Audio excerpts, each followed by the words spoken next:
Question. What's one word that we love to say, hate to be told, but need to get used to in order to succeed in business? No.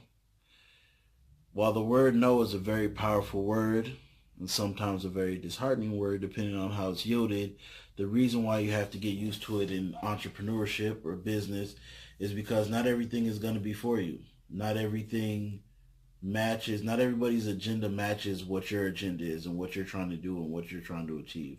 In business, you're going to have to hear no a lot. And for me, what I like to do is just get all my no's out the way. I just like to make a list, go down the list and get my 100 no's or my 99 no's so I can get my one yes.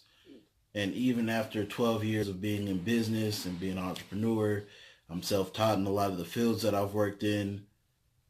I still don't like hearing no, and I still don't, sometimes I have a company or an individual I really want to work with, and that's kind of my focus. And so, hearing no still hurts to a degree, but you just have to get it out the way. You just have to get your no's and figure out very quickly why was it a no? Was it a no because you didn't fit their agenda? Was it a no because your product wasn't the right product?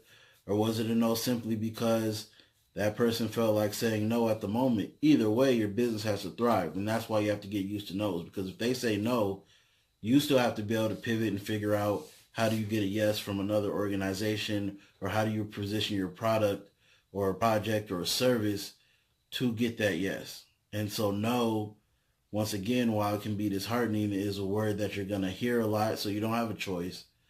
And it's a word that makes you rethink and go back to the drawing board and strategize, and makes you go harder and should motivate you. The word hearing no should motivate you just as much as saying yes. And like I said, in my, career, both have affected me the exact same way. Sometimes I'll get a yes and it's like, man, now the real work starts, right? And sometimes you get a no and you're like, man, back to the drawing boards. And those are the same things with two different energies in front of them, or two different mind frames, but they're essentially the same thing. Getting a no means you work harder.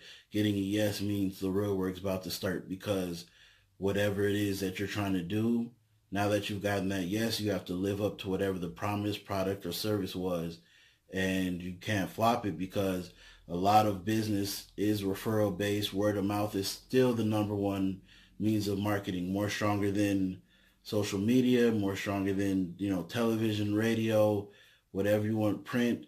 Word of mouth is still important. So once you get your yeses, you have to live up to that, or everything could go awry. And that's why no is important as well, because no, oftentimes in business, not in, other areas, but in business, no often just means not right now.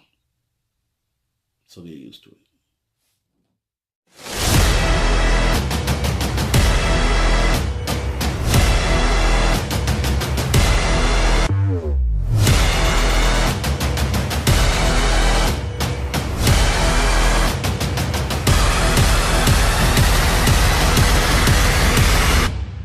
It took my whole life to become who I always said I was going to be.